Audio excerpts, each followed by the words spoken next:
a woman takes power? What happens when she won't back down? What happens when a woman takes power? What happens? Well, good morning, everyone. Welcome to the Magnolia Moonshot 2030 and the opening of 2022. We made it through 2021 and let's just all set our intentions to make this a year worth remembering for all the right reasons. And today we're here with Justin Winters of One Earth. Justin, we are so excited to have you here. So aligned with what we are working on with women's leadership around climate justice, all things climate, achieving the UN Sustainable Development Goals and equity and equality in all forms. And again, we are just so looking forward to our conversation and an ongoing partnership.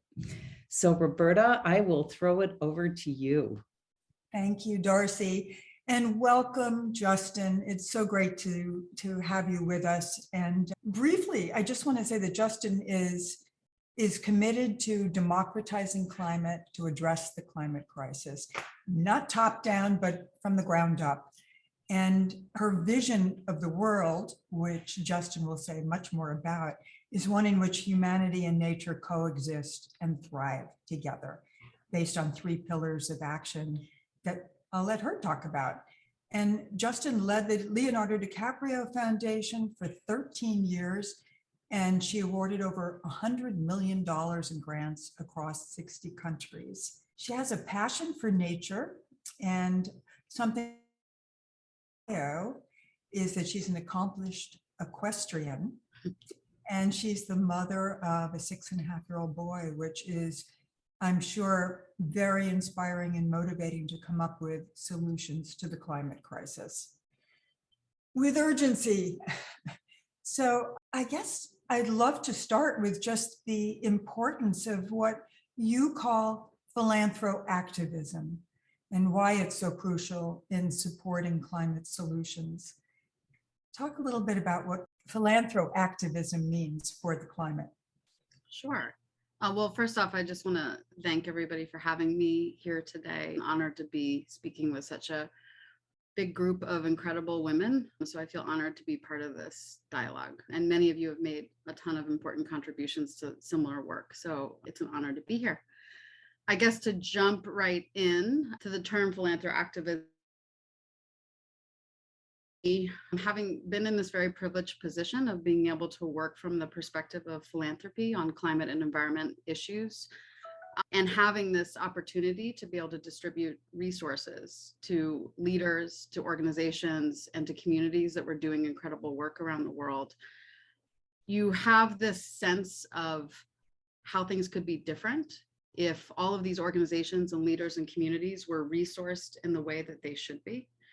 Many of you probably know this already, but less than 2% of all philanthropic resources go to climate and environment. And just a fraction of that actually reaches grassroots, community-driven efforts on the ground. Many of those most effective efforts are led by women. They're led by people of color. And having had this opportunity to distribute resources with a global frame to those leaders and many of those leaders and communities around the world, and having a sense of how big and broad the movement was, and we're so focused on scaling the resources to those groups, is because we have faith and trust and belief that the solutions reside with them. They don't reside predominantly with top-down technology-driven solutions. The solutions are in the ground, they're in the earth, and they're with our communities. And so philanthroactivism is really about inspiring and empowering everybody who has the ability to be a philanthroactivist, to get resources, not only resources, but also time, volunteer hours to the groups that hold the solutions on the ground to the climate crisis. I just sort of get the shivers every time you say that it's less than 2% of philanthropy that goes to climate and the environment. It just shocks me every time. Somehow your North Star for climate seems grounded in hopefulness, and it's a theme in almost any conversation with you. And given the cascading climate disasters that we're experiencing What underpins your strong sense of hope about climate change? I mean, it's such a good question, and it's something that I've thought about for a long time, and it's changed and shifted. Really, it's similar. One piece of it is similar to what I mentioned before, which is that when you start to have direct relationships and communications and conversations with people that are leading change on the ground, and you get to know them, you have this sense of this vast network of people around the world that are leading incredible change. We just don't know about them.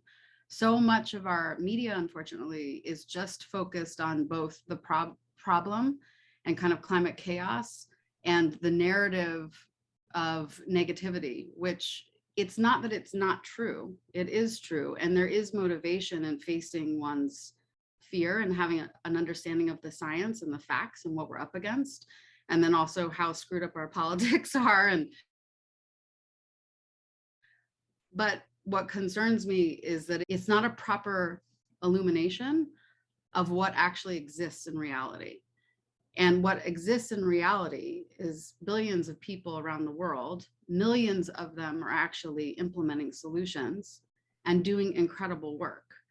And once you get to know them and there's a face and a name and a relationship with those people, you have a sense of the immense amount of power that resides with us to change the predicament that we're in.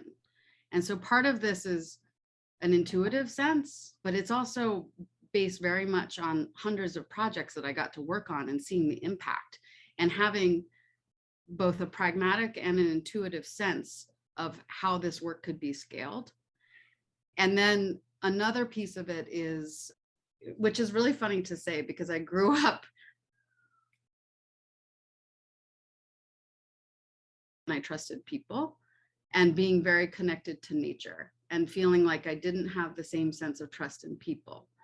But over time, what I've witnessed and been a part of, and like I said, through relationship, is an incredible sense of what humans can generate when they set their mind to it. And so part of the North Star of One Earth that we believe in is giving people the chance and the space to envision the world that we all want. One that isn't extractive, one that is justice-based, both for people and for nature, one that is vibrant, one that's joyful. And I have no doubt in my mind that we could create that future. And I feel like we have the data now, and we certainly at One Earth have invested in getting the scientific answers to know that it is possible for us to achieve that North Star. Really, the only question that, and so part of what we're here to do is to paint a picture of the change that's already happening and to give people the space for envisioning that future and manifesting it and making it happen. Well, Justin, what kind of report card would you give the media? Would you give journalists in terms of how they cover climate? Well, it's hard to say because, and this world, the world of journalism, Roberta, far better than I do. I don't purport to be an expert at it, but just looking at it, observing it, right, absorbing it, and all the different ways in which media comes at us. There's a whole slew of incredible journalists doing incredible work, but there's also media machines that are painting a very specific picture, and they have a very specific reason for doing that. So I guess say more about that in terms of how you see that. Around the picture. Well, I mean, I'd be interested actually to hear your take on this as well. But there's a couple of things at play. One of them is that it is completely human nature to focus on disaster and impending doom, and those stories are very and things that are immediately at hand that make sense to today. So I understand kind of the natural focus for journalism to be on unearthing or exposing problems and speaking about current daily events.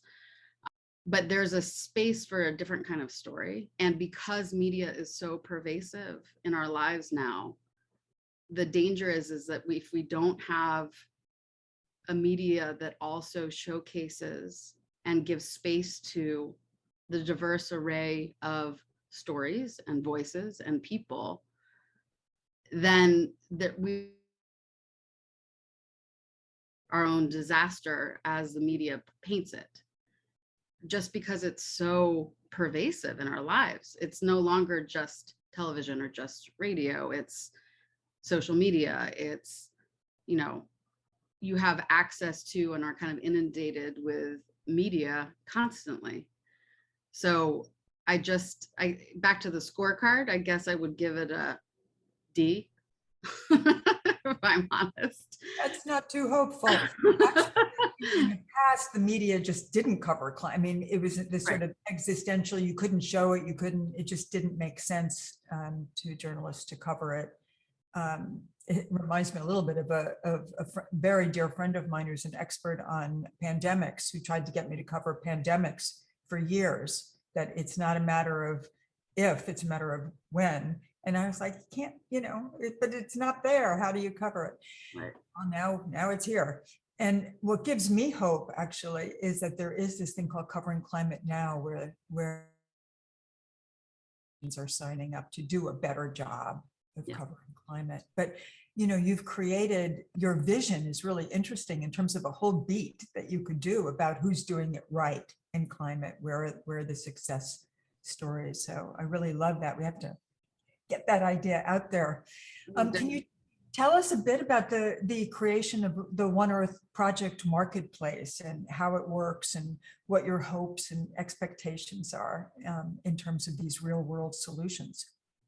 I came from this unique background that was not traditional philanthropy. It was not traditional NGO world. Nothing about my background and then the opportunity that I had with the Leonardo Di Caprio Foundation was a normal entree into this work. And as such, we had this really unique opportunity where we were building out a philanthropic and grant making strategy for resources that we raised, but everything was public and we were seeking a big personality and brand. We had a responsibility to be speaking about things publicly and making it transparent and accessible to everyone. And in fact, actually, the original work that I did with Leonardo, far before we started raising resources and grant making, was all about communications and building out his social media channels, committing them, dedicating them to climate and environment, and utilizing those channels. And this is way back in 2007, at the very beginning of, what was to become kind of a social media universe. And so our very first vision was, utilizing his platforms to grow and scale the environmental movement and to bring more people into the fold so that we would have a larger, more inclusive, diverse environmental movement. And so all of our original work was around communications and digital media. And it wasn't until we started scaling the resources that we started also grant making. So the reason I'm sharing all of that is that the project marketplace that we've built at One Earth, we are working with a vast network of trusted partners and organizations who are working with us to vet on the ground climate solutions that are organized by the three main solutions pathways of One Earth. So efforts that are helping communities transition to 100% renewable energy, protecting and restoring nature, and transitioning to regenerative agriculture. And so these projects are all organized within, the 185 bioregions of the world. And the project marketplace makes them accessible to anybody to be able to contribute to those solutions. Right now, we've spent a year building out the project marketplace, and there are currently 100 projects up there. The goal is to have an infinite amount of amazing grassroots community-led efforts. Community-led efforts. As I mentioned before, just fractions upon fractions of dollars are actually reaching these on-the-ground solutions that are often led by frontline communities. And so we have purposefully kind of focused on those types of projects. and then getting them up at the project marketplace, and also doing, the marketing and storytelling around those projects to make them feel relevant to new people entering into the climate and environment space. I want to open it up to the Magnolias. I'm sure there's a lot of questions for you. I just have one more, and that is, you were at COP26 in Glasgow, and so it would be interesting to hear what your take is on what was accomplished there. And also just this, the fact that the UN passed the Sustainable Development Goals in 2015 and had 15 years, and now there's 8 years left to accomplish those goals, in terms of what kind of pressure you feel, and that getting our act together in a timely fashion. I'm so glad that I was at COP26. Having been to prior COPs, it was a really interesting experience and a way to get a snapshot on where we are with our work and where the movement is. And I had a really strange experience where it was a mix of, frankly, being overwhelmed with anger and frustration at how little progress we've made. And then at the same time, being completely inspired and blown away by how far the movement has grown, how diverse it is, how proactive it is, how fired up it is. I just was really, it was a strange mix of being really fed up and frustrated with old systems that don't work anymore. These old structures that really need to be reinvented and redesigned. And then at the same time, being really inspired and empowered by how big and charged up, and in many ways strategic, the environmental movement has gotten. I've never been to a COP before where there were so many women in speaking roles, yes, leading the charge, and such a huge, diverse array of women. And that really gave me a ton of hope to just kind of, having been kind of in this movement for 15 years, being at this moment and seeing that, and seeing everybody really connecting the dots between different issues, understanding that this isn't some sort of siloed issue, that it's at the core of everything, and that it requires all these movements that thought that they were really working together. And so that sense of collaboration, opportunity for really robust, broad, and deep movement on climate really left me feeling pretty charged up. Well, collaboration has to be at the heart of it. I mean, it's going to take government and business and private sector and individuals to address it. I saw Laura shaking her head knowingly, and so assume that she has a question for you. Others should just jump in. I do have a question. Thanks, Roberta. And yeah, I'm sure others do too. Justin, thanks. That I really resonated with a lot of what you said. That was really insightful. I wondered if you could talk a little bit more about the scaling issue, because this is something that I've had a lot of conversations about with other scientists too, because as you rightly said, I think a lot of these solutions are coming from the grassroots, and they're therefore very context specific in a way. I think they want to oh, this worked over here, so let's copy and paste it, all these other places, which is probably not the way to do it. So how do you think about scaling as a philanthropist in your work, and what are effective ways of scaling that you've seen? Yeah, I mean, that's a great question. And it's kind of at the crux of what we're trying to build and create with the project marketplace, because you can imagine even just scaling the amount of projects that need to be up there, and walking the line between giving those projects and those leaders the trust that they deserve and knowing what's best for their communities, and at the same time doing some level of vetting,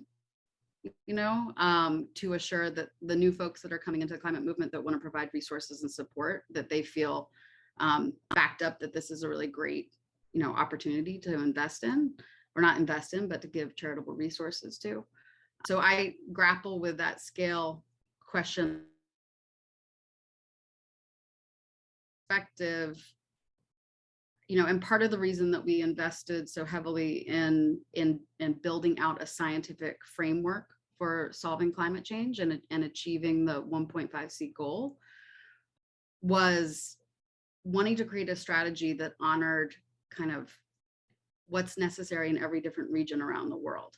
So having clarity about how we're going to get to achieve that 1.5C goal, but not being prescriptive and understanding that each region, each country, each state, each bioregion, each ecoregion has different needs and necessities for us to achieve that goal. And so, for example, the global safety network that we did, which is that second pillar that I spoke to around the need to protect and restore 50% of the world's lands and oceans. The science that we did with over 20 leading biodiversity and conservation experts really honors that there's different amounts of in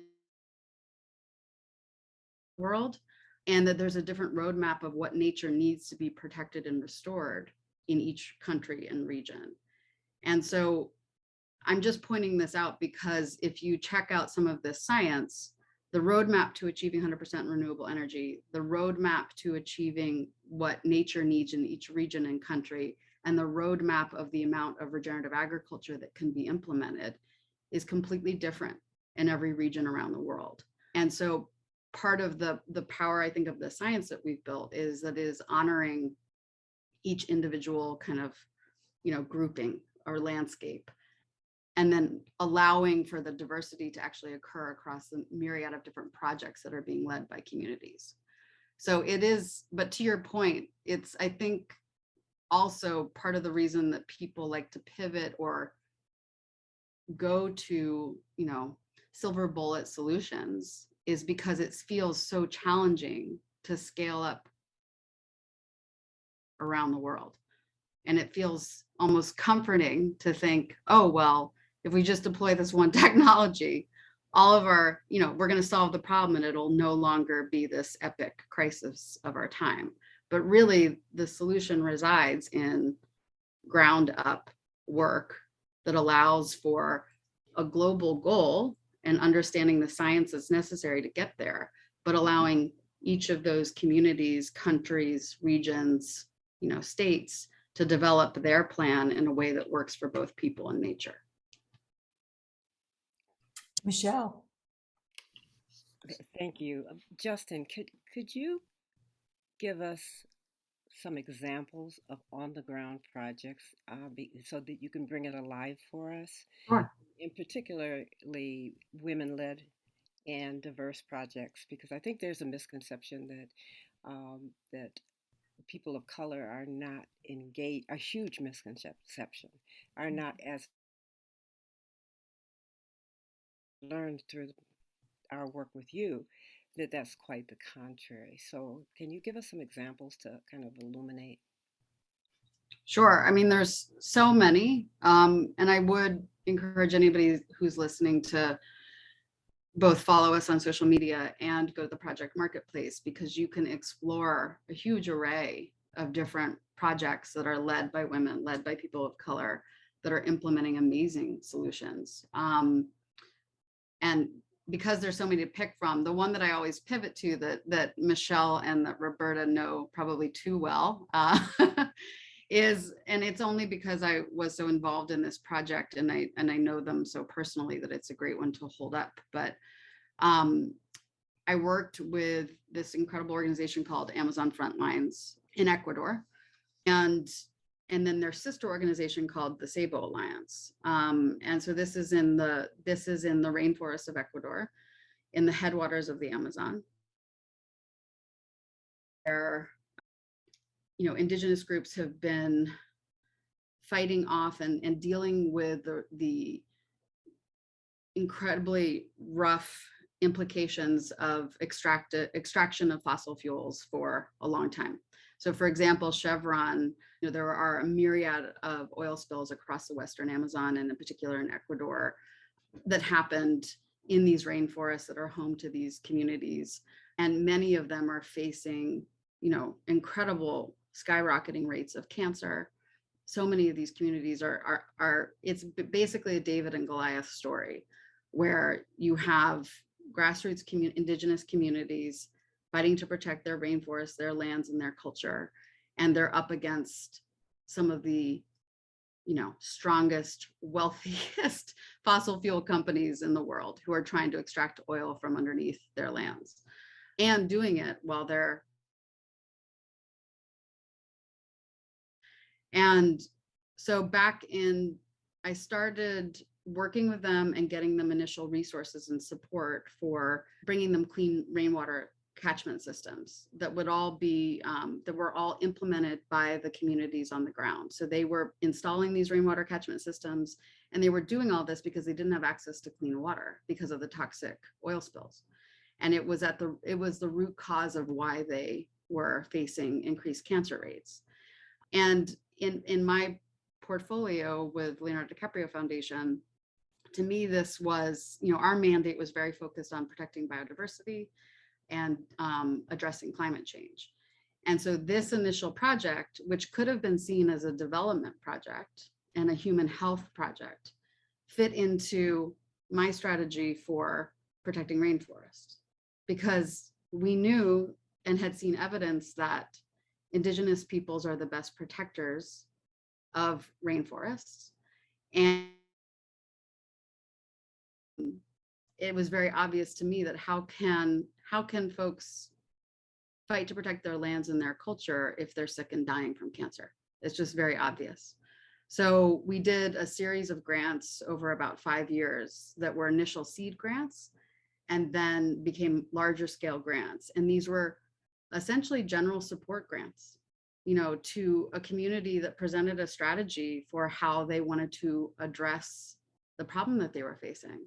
And first it started with rainwater catchment systems, and then it, moved into mapping their territories, and then it moved into full scale legal battles and winning major court cases that allowed them to protect 500,000 acres of their lands.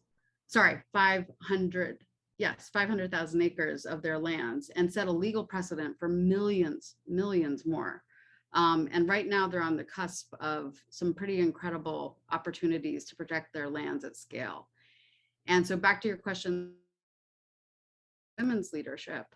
So the SABO Alliance, which is the sister organization of Amazon Frontlines, is led by 2 Indigenous women.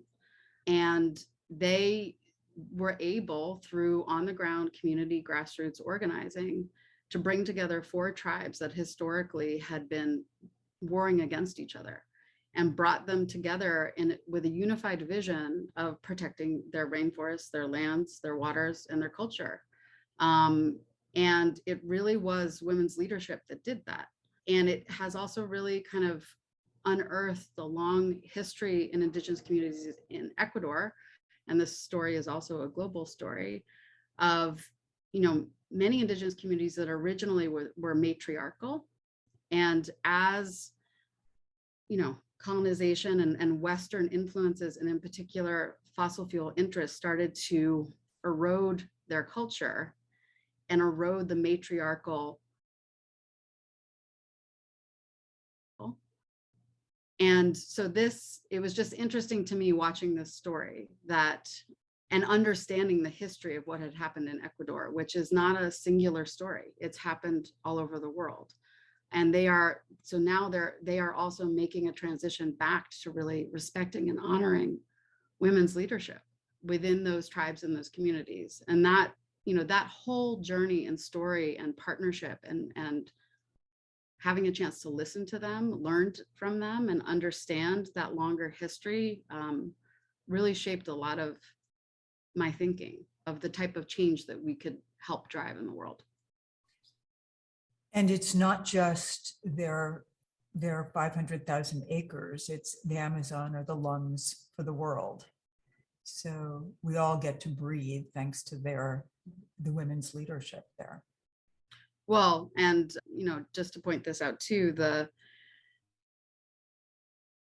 work with the global safety net, our understanding of the Amazon writ large, which makes up many different countries altogether, is that we have to protect and restore not 50% of the Amazon, but between 80 and 85% of the Amazon.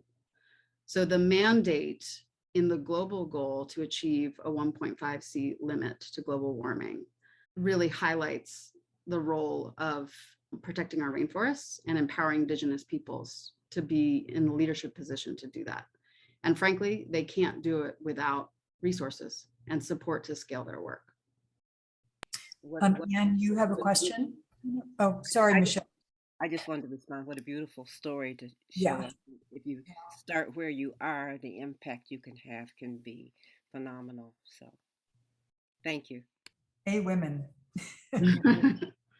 So, and thanks for saying that, Michelle. I do have a question. Gosh, actually have a bunch of questions for you, Justin, but well, I'm a social scientist, okay? And I've worked over my career primarily with bringing people together across boundaries on behalf of a shared vision so they can get in coordinated action.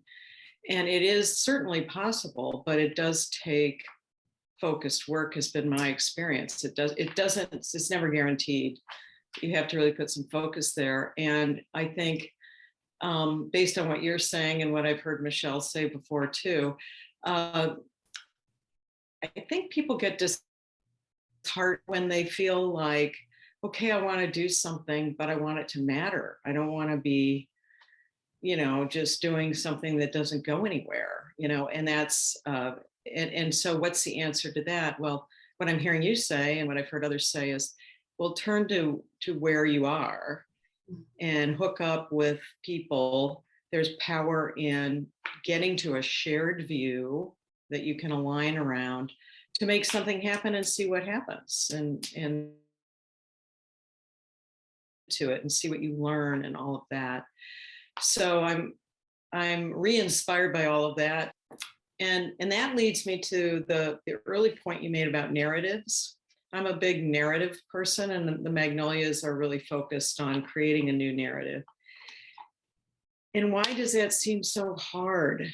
And this notion of if we're riding along with a disaster narrative, because that's what's most loud, there's all these other distracting, good guys and bad guys and political narratives. But to create a narrative that says we can do this and we care about each other. This isn't just, I'm going to take care of me. I mean, that's work that for some people doesn't feel like work. It's like, oh, how can that be important? I want to be in physical action, but it is, I think, just as important. And I'm wondering if you've got, I heard what you said about the media and how to get the media to start presenting something that could create a new narrative. Any other thoughts on that? Like, what are you, I don't know, what is your foundation repeat? What's the narrative that you try to support? How do you do that? I'm just very curious. It's a great question. And I guess my first instinct or way to answer that is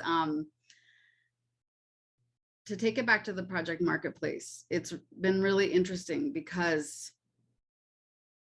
what we are asking groups and leaders to submit are very proactive, solutions-oriented projects. And many of them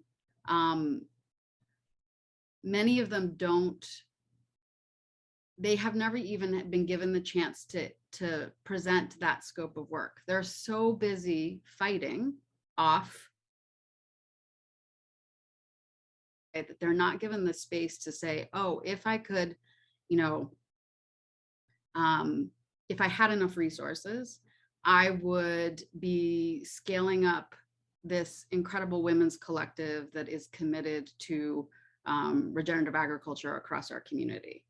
And so in some ways, the project marketplace, in many ways, the project marketplace, and then the media, the kind of digital media storytelling that we do around that, and this is all on social media, is really about that new frame, the kind of proactive, solutions-oriented space that I think gives way to envisioning how things could be different.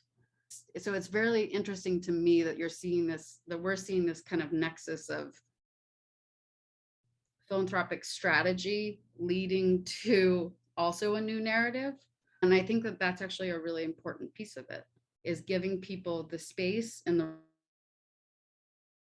proactive work that really is about building the future. And it doesn't mean that fighting off the bad guys, if you will, isn't a necessary part of the work. Of course it is, but it's a slight shift and a reframing of how we're thinking about it, both in the active work that we're implementing and then also in our planning and strategizing, and then in our storytelling and what we're talking about.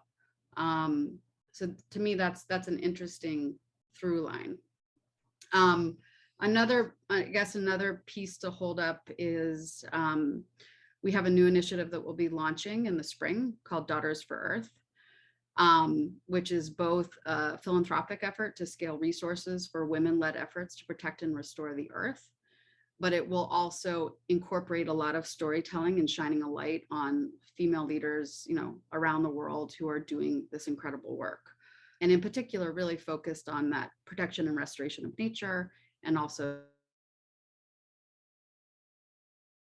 so it's creating new opportunities for communications, for storytelling, for ways that we can hand a great story to somebody in the media who wants to tell the story of amazing women doing incredible work around the world, but also backing that up with getting them resources and calling on all women to be part of supporting these efforts around the world.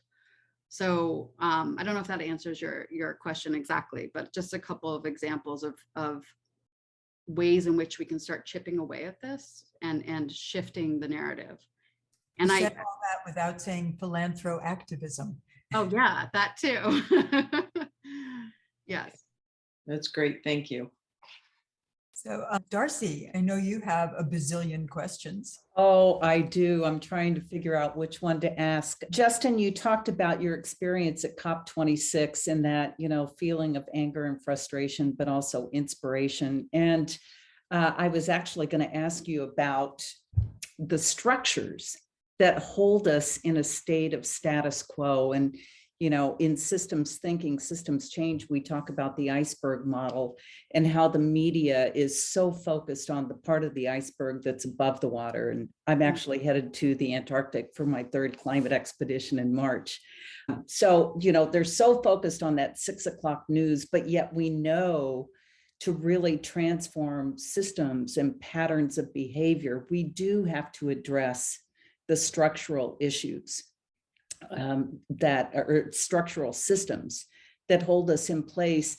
And then I've also heard, One Earth and all of us, we struggle with balancing the urgency of action, but yet the more complex work around actually addressing these systems. What are you seeing, and how do you deal with that balance that's needed? I mean, it's a great question. I think you can see there's an array of work happening and different strategies to tackling the problems that we face. And so a lot of the climate movement and a lot of the work across different movements is about challenging the existing systems. And we need that work too. We need all of it. I mean, One Earth's focus kind of on the ground solutions is really to address a gap that we saw, an opportunity that we saw to both bring new resources into solving the climate crisis and mobilizing change from the ground up. But that doesn't mean that some of these incredible movements that are really about holding governments accountable, getting more people into participating and voting and being out in the streets to challenge the systems, all of that work is vibrant and necessary. We just saw a gap and chose to focus on a slightly different frame. But the truth is that all of that work needs to happen. And just to speak back to COP26, they estimated, I think the prior COP, prior COPs had no more than, I think, 15,000 people participate. COP26 had close to 40,000 people. And you could feel it. You could feel the energy in the streets. And during a pandemic. Sorry, say that again? During a pandemic. Yeah, during a pandemic. Yeah. That's right. And many of those people were from grassroots movements, and they came there on, practically nothing, and made their way to COP and made their voices heard, and they were out in the streets, and there were two big protests, really active movement, taking it to the streets, holding governments accountable, holding political leaders accountable, and pressing for change. That is happening, and I think it's growing, and a lot of it's attributable to the youth movements around the world. But all of this has to happen at the same time. There is no silver bullet. Like, the type of change that we're talking about involves a lot of different levels, levers for change. And all of them need to be resourced, and they need to be scaled. Justin, I covered COP9 back in 2003, and there were no activists there. It was all oil interests and extraction industry people and associations representing them, and getting the job done in terms of keeping anything from moving forward and creating doubt. So it's really exciting. 1,000 people? Yeah, that's what I wanted to be there. I kept checking the numbers, and the last report I said was close to 40,000, or that I saw was close to 40,000. Yeah, and you could feel it. And this is in, a very cold location, hard to get to, expensive to get to. And it was pretty remarkable to see that kind of energy. And it held through the full 2 weeks. It wasn't just like the first couple of days. It was the full 2 weeks. Hopefully transformational. I mean, I just sort of, watched it on Zoom unfolding, and yeah, hope that good things come. I know Jackie has some questions. Hi, Justin. I think that personally, I need everything that you're talking about is so hopeful, and I'm just drinking it up as you're talking, because I need hope right now in the climate crisis, and based on what I'm trying to look for in terms of that hopefulness. And there was a brilliant article that you posted in your newsletter about spiral disruptions. And it talked about, and I understand, the feedback loops that accelerate the climate crisis, but they were talking about spiral disruptions in terms of accelerating solutions. Mhm. And I found that fascinating. And I wondered if your narrative around the Sable Alliance would be aligned with that. And if so, are there other examples you can give on that I can look towards some hopefulness for 2022 and the future? I mean, yes, there are so many. I mean, it's such a great point. There's the very scientific framing and understanding of things, and how things kind of unravel and start spiraling out of control. But it is actually can be very much the same with change, and how quickly we can actually scale change when we want to. So I think it is a relevant analogy, and one that we should hold on to. And I believe in those types of nodes of change and transformation, because I've seen them happen. And they've happened with relatively, little resources, frankly, in the scheme of things. And that all of those types of projects give me a ton of hope. There's so many of them. Another one that is a great one is the story of Wahala Jones, who is, does her work in New Mexico with her indigenous community. She has been working for years in getting her community the coal out of their lands, and getting her community on board with saying no to those fossil fuel companies, and then starting to transition to renewable energy and scaling up renewable energy installation across her lands, and actually providing it, being an energy source not just for her community, but also, powering communities around them. And Wahela's work is another great example. And I don't know why I'm blanking on the name of the organization, but I will find it for you guys and send it to you. Wahela's leadership was so profound that she now has a role in the Biden administration and is actually, in the White House and starting to implement a lot of legislative change. And we saw a lot of that happen with Biden's administration. There were a number of kind of grassroots community leaders that were plucked into the administration and into that administration. And that gives me a lot of hope too, because they're taking all of that wealth of knowledge around what are the right solutions that are community driven and bringing that into a large scale kind of governmental system. So you can imagine the kind of ripples of change that that's going to have. And I think that that's another example of the type of change that we may not be fully aware that is taking place right now. And there will be long-term impacts from that kind of shift. That's absolutely brilliant. I wish that there were more storytellers telling the story of, what the Bidens are doing. And for you to bring that up now is just it's very powerful for me to hear.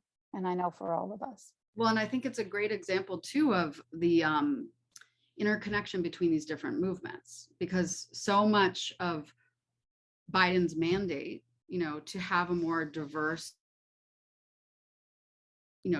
array of people, both women and people of color in new leadership positions in his administration, came out of Black Lives Matter and the acknowledgement of the deep injustices. And so, but there's a deep overlay between that work and then the impact it's going to have around climate and climate solutions. And so that was, when that was transpiring, I was so excited to see that, because you could see this new vibrancy that was coming into government. And that's the kind of transformative change that we need. I was so excited, Justin, for the first time ever to have a Indigenous person as the Secretary of the Interior. I mean, how it's just so crazy that it took. That was the best appointment. I mean, that was the appointment that really, Deb. Yeah, it was a long time coming and really beautiful to see. Yeah. And did it almost not happen? I think I remember it was controversial, right? Yeah. Other people jump in, but I think she was really put through the ringer, which is not surprising, but ultimately she prevailed. And that was a historic, appointment. Really? And she showed up in her ceremonial boots with her feathers, and it was just really great to see. It was amazing. Yeah. And hundreds of years to get there, but finally. So Tanya has a question. I think you had a question, Tanya. Yes, no? No, I did not. Michelle actually asked my questions. Oh, okay. We were thinking on the same line, so I'm good. Does Thanks. that. She's so intuitive. Denise, did you have a question? No, I'm actually good. But I'm really excited about Deb Haaland. I've been excited about that, and she's definitely going to be in my book for sure. But I love the fact that she showed up in all of her ceremonial garb. It just shows how the administration is different. Thank God for that. And the goddess, let's not forget her. Yeah, it's time. Well, I said at the beginning of this that Justin's North Star is grounded in hopefulness, and that's how I always feel in conversation with you, Justin, that it's going to be okay. And so we have, we always close out with two questions of our special guests. And the first is, what are your 3 calls to action that anyone can do? Thanks, Roberta. I was thinking about this over the weekend and what to throw out there. And I landed on in your personal life, make a decision to either volunteer or donate money or sign a petition or some level of contribution to the movement, to the climate movement that feels relevant to you personally, so that it feels like an authentic, contribution. The next one being community, taking action to connect with your community on climate and environment. And so by that, I mean, could be in conversation with your neighbors around it. You could talk about the solutions that exist and the ways in which your neighborhood could be a part of the solution. And there's a whole array of things, everything from planting trees in a city, in your neighborhood, on your block, and having the community get. It could be, grappling with how you get solar in your community and then sharing those resources with your neighbors, anything like that. Or it could be doing what you all are doing, being in conversation with a group of women or friends or new people that you want to be in conversation with to either talk about climate anxiety or talk about solutions or talk about how you can take these on and what the right solutions are. And then the last one is connection to the earth. So putting away your phone, turning off the radio, turning off the TV, and intentionally every day taking 5, 10, 15 minutes to go outside and be in connection to the earth, whether that's you sitting by a tree and meditating, or just sitting there in silence, or taking in the sunshine, or taking off your and noticing the plants in your yard, noticing, or in a park, noticing the insects, noticing the sky, the weather, the sun. I think those things are important. We've lost a very deep connection to how we're all alive and what life means. And at the end of the day, the two threads of connecting to community and connecting to the earth are probably the singular most important things right now. And they're incredibly disruptive. They can sound really tiny and small and infinitesimal, but I don't think they are. I think if you give them a little bit of space, those things start to grow and then they become transformative. That's really beautiful, Justin. Yeah, it's just, yeah, exactly. It's wonderful advice. And then the last question that we ask everyone is, what advice do you have particularly for women and girls? Again, a great question. And I did not come up with a elegant solution to this question.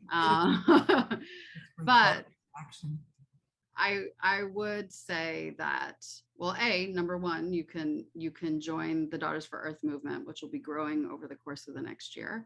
Daughters for Earth has its own website and own social media channels that we just launched. So we really need to start building that community. So would love for folks to join us there. And that's probably from a movement, way of thinking. I think that's probably a great initial step. But on top of that, I think one thing that I've been thinking about, especially over the winter break, is the challenge that women and girls, I think, have had historically in society. And that is this notion that vulnerability, which has been historically seen as like a female characteristic, if you will, is somehow a weakness. And it's not. There's great strength, power, yes, in witnessing, acknowledging that there is a more authentic way to be here together and with the planet. And a lot of that has connections with more female ways of leading and being. And part of that is about embracing and honoring vulnerability. And that vulnerability creates a sense of authenticity and authentic connection with each other. And so I guess I'll just leave it with that. It's pretty inspiring. That's straight out of our book. Our reason for being. Vulnerability is such a big part of that, and celebrating it, encouraging it. I mean, men can be vulnerable too. Men should be vulnerable. They should too. be. Yeah, and part of like it's a big piece of it too is nobody has all the answers. And if we all walk around thinking that we have to have everything figured out, we're not going to get anywhere. So it's like, just jump in and know that every single one of us has a piece of the solution and something to offer, and that you don't have to know everything. You don't have to be a climate expert to be involved in the climate movement. You just have to show up. That's it. Actually, that is the number one characteristic of a systems leader, is acknowledging you don't have all the answers and to invite other voices in. Well, we will do all kinds of links to the global safety net and to the marketplace and daughters and the stories, these really beautiful stories about solutions on the One Earth site. And also just thinking about your call to action in terms of community and grassroots community. I'm also reminded of the work that Margaret Klein Solomon has done with the Climate Mobilization Project, which is, I'm working with them in my little grassroots community. And so we can find those resources, and we'll share them on the Magnolia website also. We're inspired by you, Justin, and really grateful. And I would love for everybody to turn off their mutes so that we can say thank you and how grateful we are. Thank you, Justin. Thank you, Justin. Welcome. Thank you. Thank you, Justin. Thank you. Great conversation. Thank you so much for having me. This is a great way to start the new year. You guys will give me a sense of inspiration and collaboration with this great network of women. So I'm just excited to know you, and thank you for creating the space for this conversation. Thank you for being you and all the work that you're doing. And you can count on us to spread the message.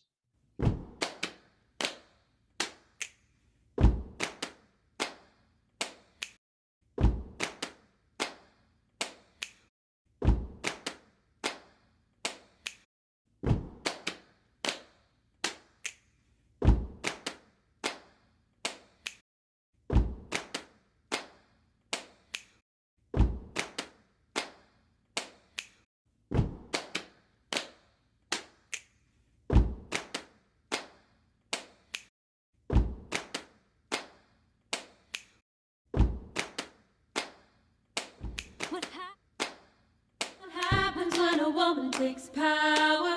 What happens when she won't back down? What happens when